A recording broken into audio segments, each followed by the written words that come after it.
So we knew there was going to be a storm. We just didn't expect it to hit us on the east coast quite as hard as it did. They actually upgraded the threat level that morning, so there really wasn't much time to prepare. We don't watch much live TV, and I try to steer away from the news, other than for, you know, sick recreational entertainment. In the end, the calling card of Storm Eunice was its devastating winds.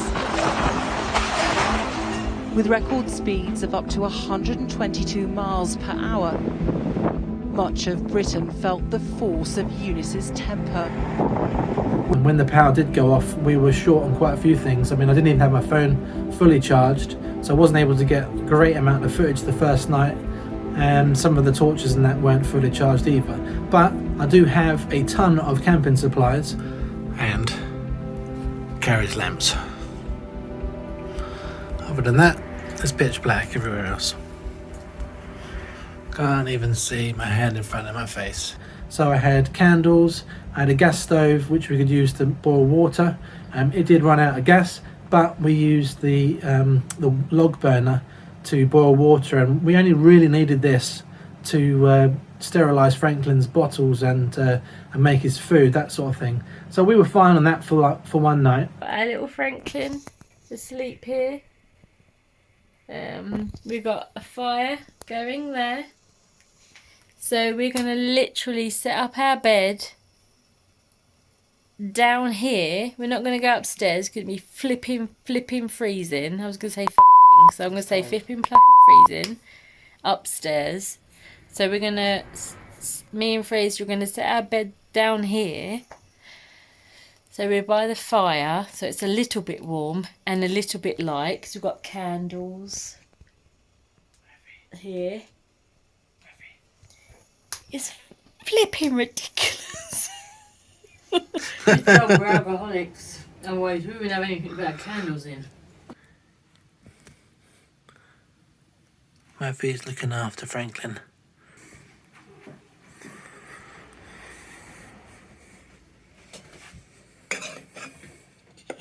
And you know, we hunkered down, fully expecting the power to be back online in the night or in the morning, and it wasn't.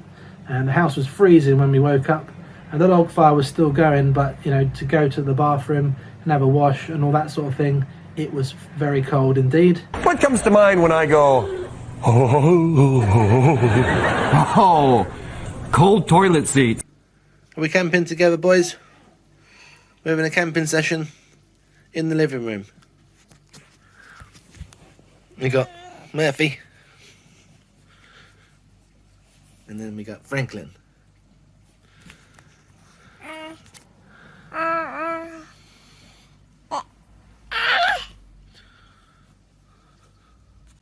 So we're 32 hours in, and there is no power in sight, and from what we believe, we're still in for another 24 hours without power. So we're living off grid, and there's lessons to be learnt about living off grid. I quite enjoyed the experience, because it really does show you how much you rely on electricity. We're so dependent on it, it's stupid. Silly things like the fact that we've got an oil boiler.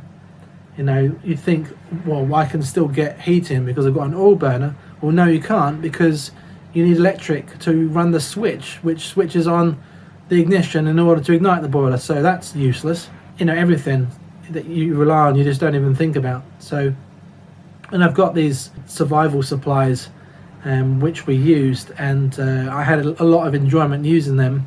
Helen, not so much.